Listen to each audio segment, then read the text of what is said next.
তো? আমাদের বাড়ি করে নদীতে লেগে গেছে, খুব কষ্ট আছে, নদীতে সব নিয়ে গেছে না? আচ্ছা, এই পর্যন্ত নদীতে কয়টা ভাঙা দিছে?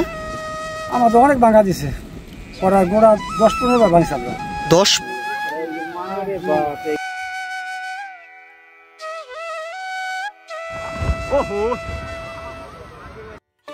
এভাবেই নিঃস্ব হয়ে যাচ্ছে আমাদের আশেপাশের পুরো গ্রাম সহ মধ্যস্থলের শেষ আশ্রয়টুকু, চরের মাঝখানে জায়গাটা। আজকে এই ভয়ঙ্কর দৃশ্যপট আপনাদেরকে দেখাতে আমি বাধ্য হলাম, কারণ কষ্টের বিষয়।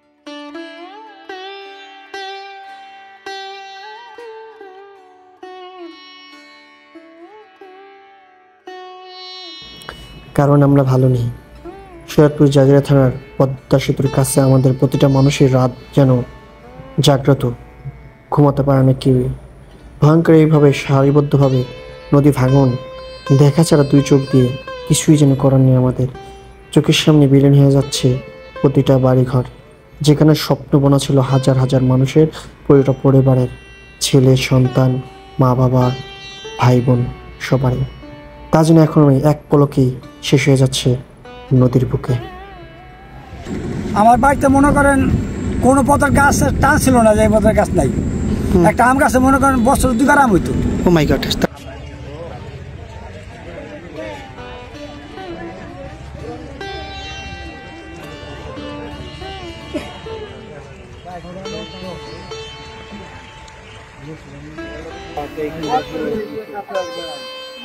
দেখেছেন কি?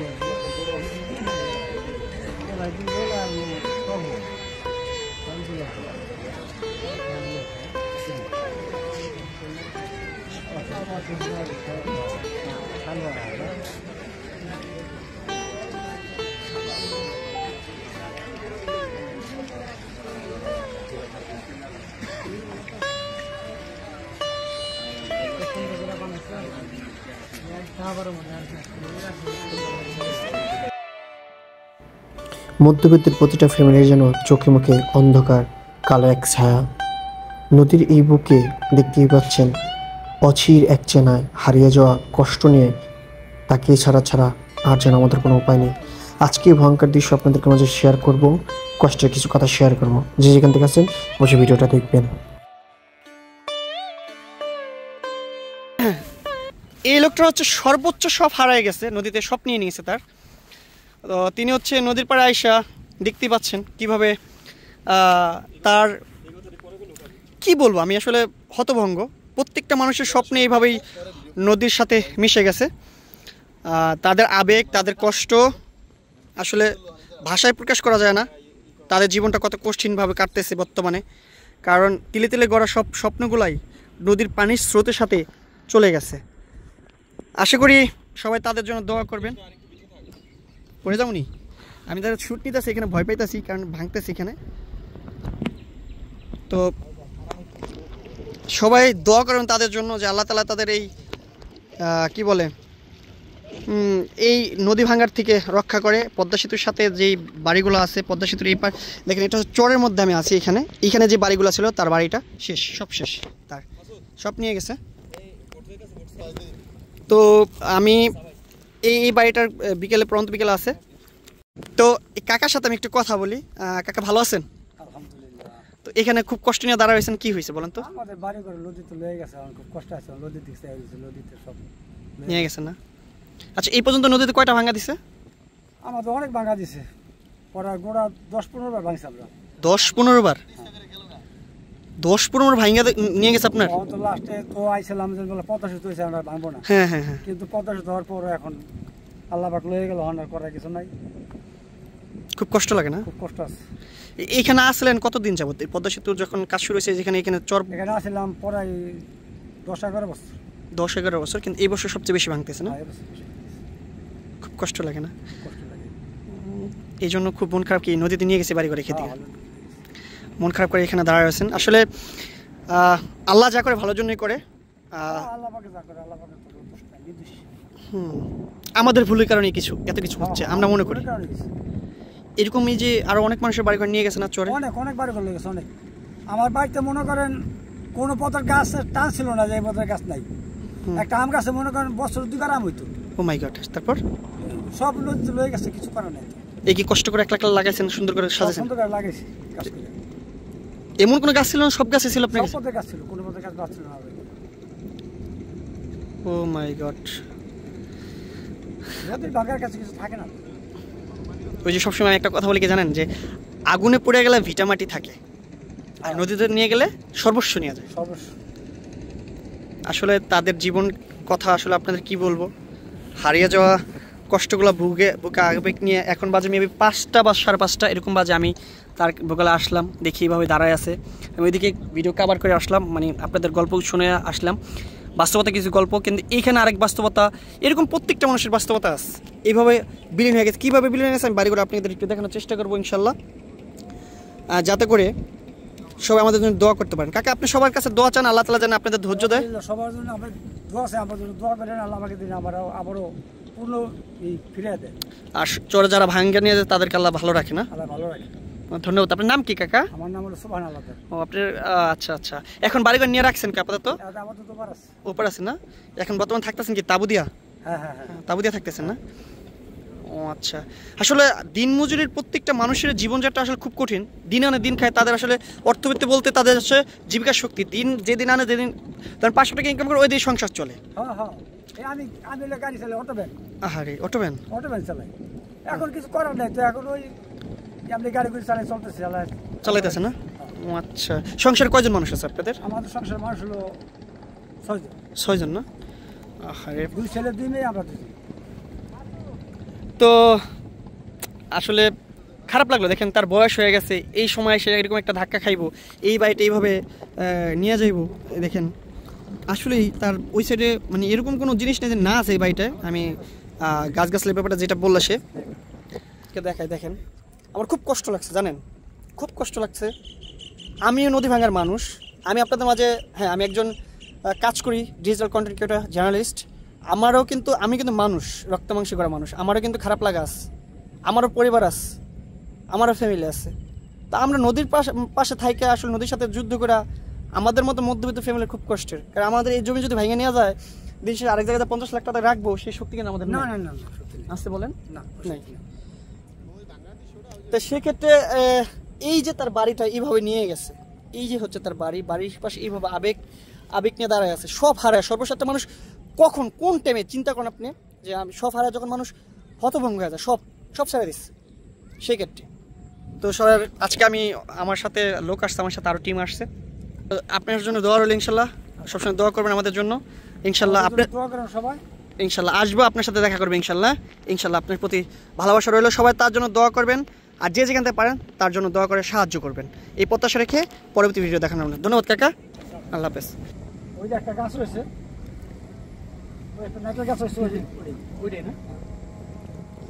কতদিন সময় লাগছে ভাঙতে? 2 দিনের মধ্যে ভাঙে শেষ করতেছি। এখানে তো আর ওই যে নদী যে পুরো ওই পর্যন্ত ছিল, ওই যে তলা আটকে দিচ্ছিল। এটা পুরো একটা গ্রাম ছিল, একটা পুরো একটা গ্রাম ছিল। এই যে কারোর একটা দাদা না, ওই পুরো একটা গ্রাম ছিল। আর এই এটা ছিল মসজিদ, এই পানিটা বাজারে ছিল মসজিদ। এখানে একটা পাকা মসজিদ ছিল, পাকা মসজিদ ছিল।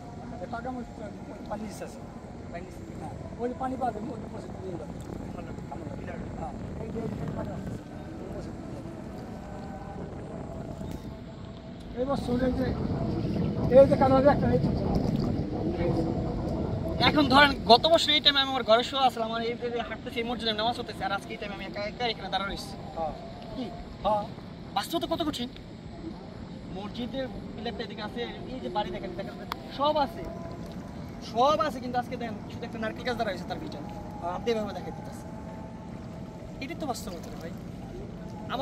আমাদের আসলে আপনাদের কাছে বাস্তবতা তুলে ধরা ছাড়া আর কিছু বলার নেই ভাই।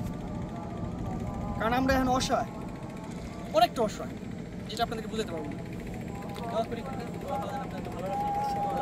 এর চেয়ে ভালো বাড়ি করার তৌফিক দান করে, সবাই দোয়া করবেন, চেষ্টা করুন আপনাদের জন্য। যার হারায় শুধু সেই বুঝতে পারে তার ভিতরের কষ্টগুলা কতটা কঠিন। দিন শেষে সে সব কিছু হারিয়ে এরকমই অধৈর্য চোখে তাকিয়ে আছেন। তার সর্বকিছু হারিয়ে এখন অসহায় তিনি। নেই থাকার কোনো বাড়িঘর, নেই কোনো আশ্রয়ের স্থান। পদ্মা নদীর ভয়ঙ্কর থাবায় এর মতো হাজার হাজার মানুষ এখন অসহায়। আজকে রাত্রেও ভয়ঙ্কর এক ভাঙনের কবলে পড়ে চরের মানুষ। সেই দৃশ্যপটে আপনাদেরকে মাঝে তুলে ধরার চেষ্টা করেছি, কিন্তু বারে বারে আমি ক্ষতবিক্ষত হচ্ছি। তার এই কষ্ট চাউনি, তার এই কষ্টের আবেগ আমাকে বারবারেই চোখের জলে ভাসিয়েছে। জীবন যুদ্ধে আমরা কখনো কখনো এরকম যুদ্ধের মধ্যে পড়ি যেটার জন্য কখনোই আমরা প্রস্তুত থাকি না। মানুষের জন্য এটাই চিরসত্যি। নদীর একুল ভাঙে অকুল গড়ে, এই তো নদীর খেলা। সেই খেলাতে এখন আমাদের মতো চরাঞ্চলের মানুষের দিশেহারা। দিন আনে দিন খায় যাদের জীবনযাত্রা এখন চলতেছে শুধুই এক হাহাকার, কষ্টে, দুঃখে। জীবনের লগ্নে এসে আদৌ কি সত্যি চরমেই বিপর্যয় মেনে নিতে পারবে? থাকার সেই ঘরটুক, থাকার সেই জায়গাটুক, বিশ্রাম নেওয়ার সেই জায়গা এখন নদীর পানিতে স্রোতের সাথেই যেন শোষো আওয়াজেই ভেসে যাচ্ছে সব কিছু। বাস্তবতা এটাই যেন।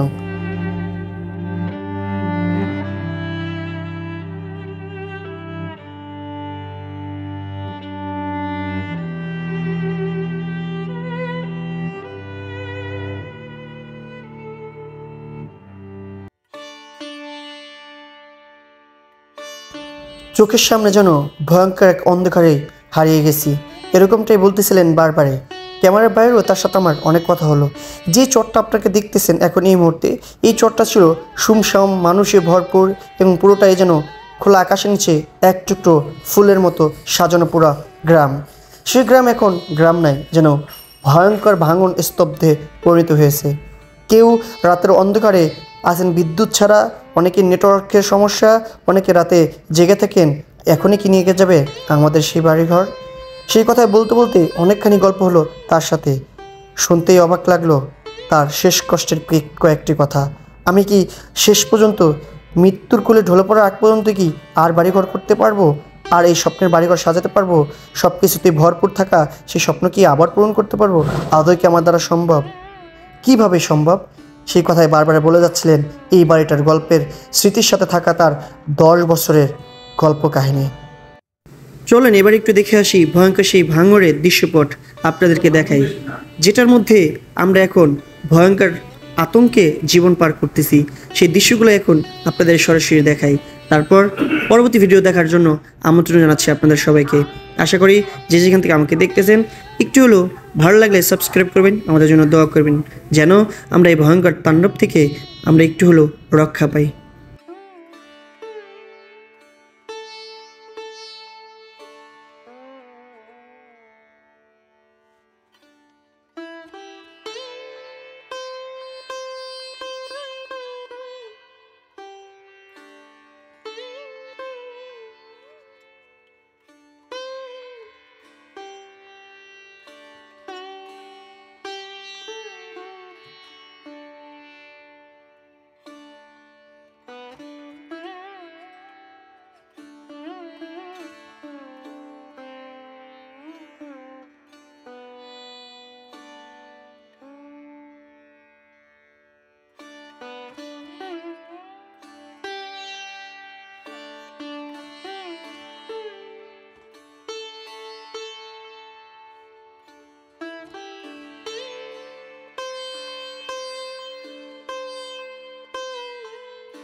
সবার কাছে একটি অনুরোধ, আপনাদের মাঝে সামনে আরেকটা ভয়ঙ্কর ভিডিও নিয়ে আসবো। সময় স্বল্পতার কারণে, অসুস্থতার কারণে হয়তো পুরোটা তুলে ধরতে পারলাম না। নেক্সট ভিডিওতে দেখার জন্য সবাই সাবস্ক্রাইব করে রাখবেন, কমেন্ট করে রাখবেন। যেখানে কয়েকটি বাড়ি নিমেষেই শেষ হয়ে গেছে, যেটা আপনারা ভিডিওর প্রথমেই দেখছেন, সেই দৃশ্যপটগুলো আপনাদের মাঝে সুন্দর করে তুলে ধরার চেষ্টা করব। সেই প্রত্যাশা রেখে আজকের মতো বিদায় নিচ্ছি।